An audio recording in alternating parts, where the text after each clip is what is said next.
এবার ভিডিও হয়েছে।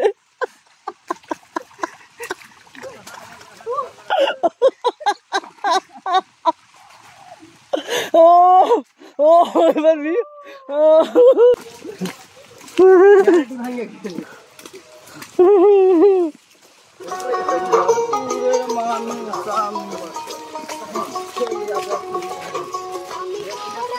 সবাই দেখানো যাবে যে পাচার খাইছে ভিডিও আছে।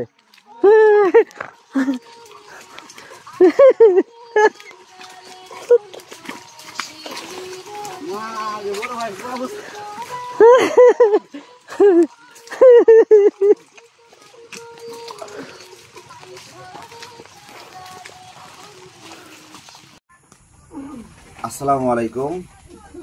চাঁপাইনবাবগঞ্জ আছি, গৌরমতি আমের সন্ধানে আসলাম একটা খামারে। তো আজকে ভাইয়েরা এই আমগুলো হারভেস্ট করছে এবং আমি একটু আমের কোয়ালিটি দেখাই, একটু দেখাও তো একটু কাছে এসে। হ্যাঁ, এই আমটা হিমসাগরের চেয়েও অনেক বেশি মিষ্টি, অনেক গাঢ় মিষ্টি এবং আমের কোয়ালিটিগুলো দেখেন, অনেক সুন্দর, অনেক সুন্দর। আর গৌরমতি আম সিজনের শেষ আম এবং সবচেয়ে মিষ্টি আম। বাংলাদেশে অল্প পরিমাণে চাষ হয়, বাড়তেছে আস্তে আস্তে প্রতি বছর।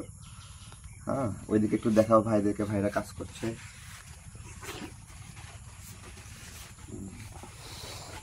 এগুলো ব্যাগ থেকে আমগুলো বের করা হচ্ছে। আসো, আমি একটু এটা আমের টেক্সচার দেখাচ্ছি, দেখেন। এটা অনেক আমে পাম হয় না, গৌরমতি আম পাম হয় না, তাই না? পাম হয় না, একদম পাম হয় না, মানে গ্যাদগাদা হবে না। এবং এটা অনেক সুস্বাদু মাংসর। পাম বেশি হয় রূপলিতে।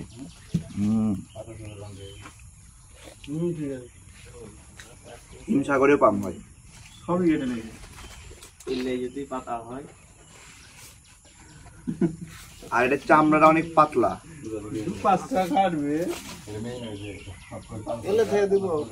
গৌরমতি কিন্তু রপ্তানি গ্রেডের আম, এক্সপোর্ট গ্রেডের আম। আমি চায়নায় যে আম পাঠিয়েছিলাম হংকং এ, ওইটা কিন্তু এই গৌরমতি আমই।